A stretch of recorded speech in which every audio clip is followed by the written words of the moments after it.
I've been working in TV long enough that I have the privilege of sometimes going back and doing stories I've done before to sort of update or experience a culture that I've seen before and see how it's changed or see the ways in which it's moved on, got worse, got more strange. And so for me, it was a chance to experience the extremes of an ideology that combines religious zealotry, nationalism, and a militarized support infrastructure, and to kind of get to grips with that journalistically and emotionally.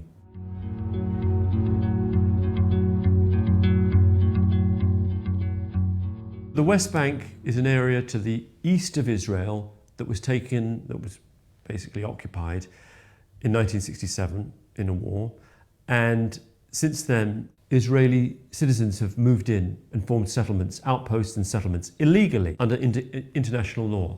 Some of them are there for economic reasons because the housing is relatively cheap, and some of them are there because they are deeply religious or religious-nationalist ideologues, and they are attempting to build a greater Israel and view it as their divine right to drive out the Palestinians who've been living there for generations. So that's the backdrop to the story. I made a film there in 2010, it went out in 2011, meeting some of the settlers. And then I heard more recently that since October 7th, with the world's attention on Gaza, these religious nationalist settlers have been emboldened to go further, to push harder, to harass their Palestinian neighbors and to attempt to drive them out. So I decided to go back and find out who was doing it, right? To meet the people who were sort of the ideological standard bearers for the settlers, and also to see firsthand what the consequences were of what they were doing. At the heart of the film is a woman called Daniela Weiss. I had interviewed her, but only briefly in 2010. Even then, she was known as the godmother of the settler movement. You know, in my work, there's always this balance between attempting to be a little bit of a fly on the wall, right? Not intervening, seeing how things are going to unfold, letting people feel they can express themselves unself-consciously, but at the same time challenging them enough to bring out the contradictions or the parts of it that I feel don't make sense, and also allowing the viewer to feel safe, like so that it's not a case of uncritically platforming highly divisive or questionable beliefs. I'm curious to know roughly how many settlements and outposts you've been, let's say, in some way involved in the establishment Almost everyone. For real? It's 50 years. You know what it means, 50 years, that I do what I do today? Because it's territory that was won in the '67 war, that under the Geneva Convention, transferring a civilian population into a conquered terrain, that's considered a war crime. What I do here is a war crime. According to the UN. You're cooperating with the person who committed war crime? Well, I'm interviewing you.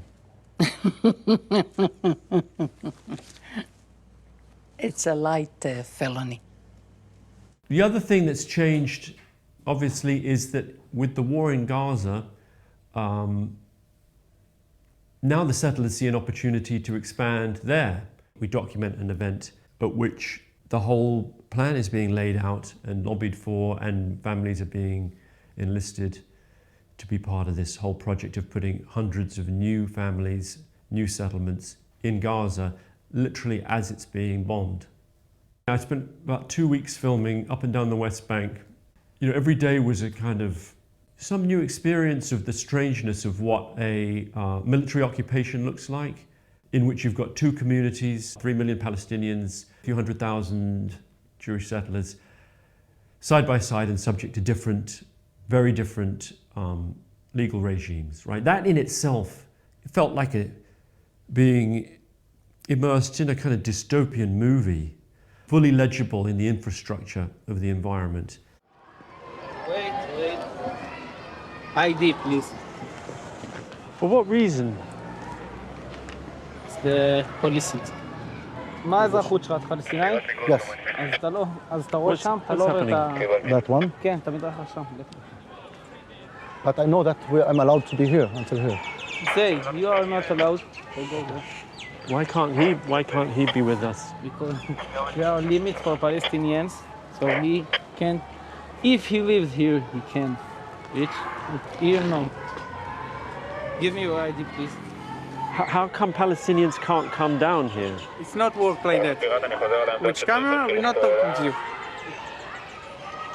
It seems ironic that that's the visitors centre, right, for tourists and whatnot, and he can't actually visit in his own city.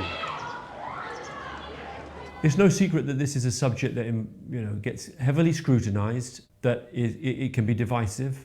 There's a lot of people who feel very strongly. And going into this, that was on my mind. If I'm honest, it was on my mind, but I didn't find it incapacitating. And I have to emphasize, the frame is around what's happening in the West Bank under a military occupation. You could say, well, that's an arbitrary framing. I don't think so. That's the frame, and what's taking place is, I would think, by any reasonable person's assessment,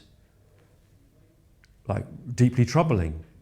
So that's what I hold on to. This is not in a way a polemic, it's an attempt to document what's happening. And I maybe naively think that anyone would see it, or most people would see it and see it for what it was.